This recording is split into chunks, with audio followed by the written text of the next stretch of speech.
Türkiye patates ihtiyacının %10'unun karşılandığı 50 bin dekar alan üzerinde yaklaşık 230 bin ton patatesin üretildiği Ahlat Tarım Havzası'nda patates hasadına başlandı.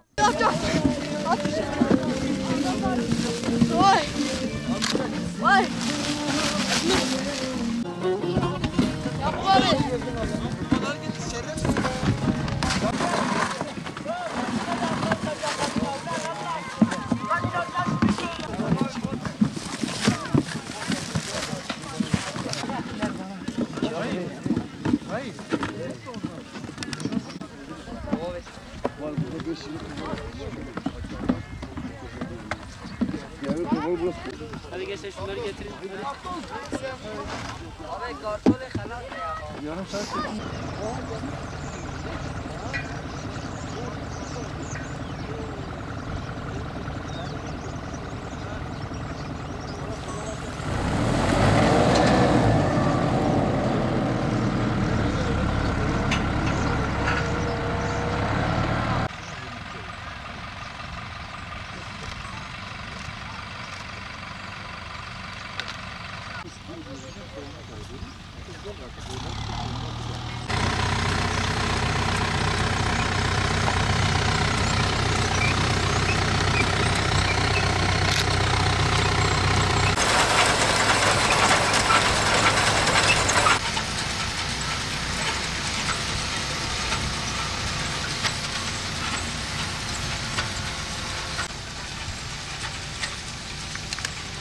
Değerli arkadaşlar, Bitlis ilimiz Ahlat ilçemizdeyiz.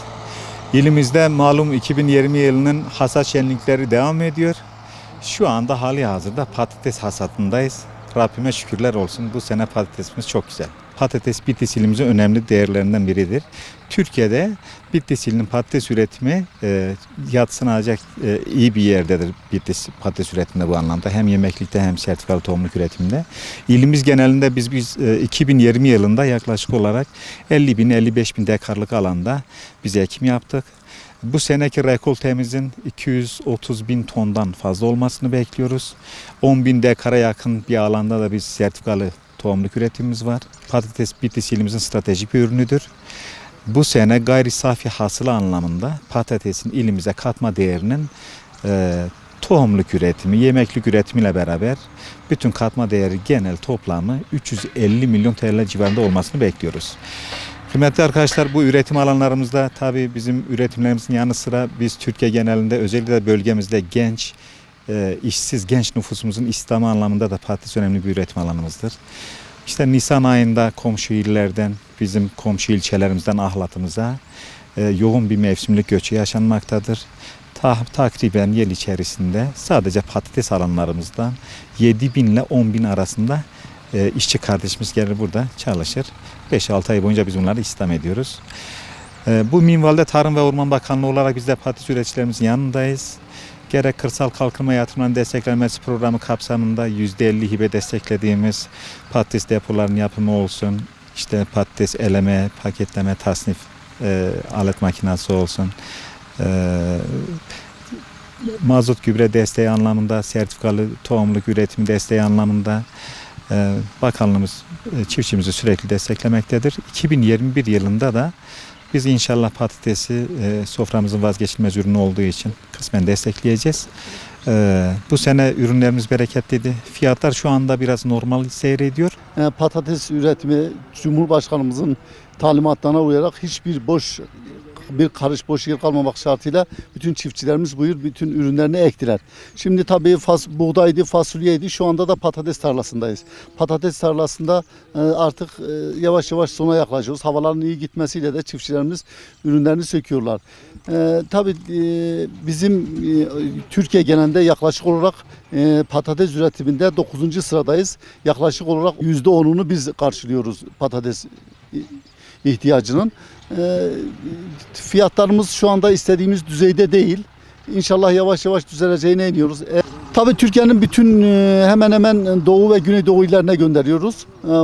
Ayrıyeten tohumluk ihtiyacı da Doğu ve Güneydoğu, hatta yurt dışına bile tohumluk ihtiyacını gönderdiğimiz oluyor.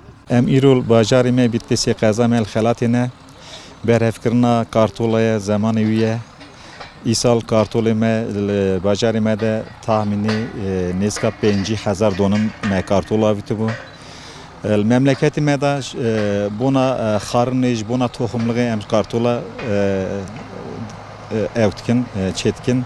İsal xelatil, tetvanil, el cevazi memleketime genelde toplamama da neskap 5000 donum me kartola bitti bu. Buna yemekli, buna xarını. Neskap 3000 ton kartola misal hıldın. Qadara 7000 donum, 10000 donum için buna tohumluk me kartola bitiye. Şehrime de buna xarını, buna tohumluğu salavaqta me da geser hevda neska 5 milyon em para kazançtıken. Karkerine mecbura para kazançtıken. Xinceviya işte hava zeviya me hani pişmeda texuyan karkerine gencime işsiz evciden memleketime dixabetin evci xura iş dibinen ya rasti hem para kazançtıken hem jmera faydalan ciheye sağ fayda dinleme. Bakanlığa meclis servi gotunu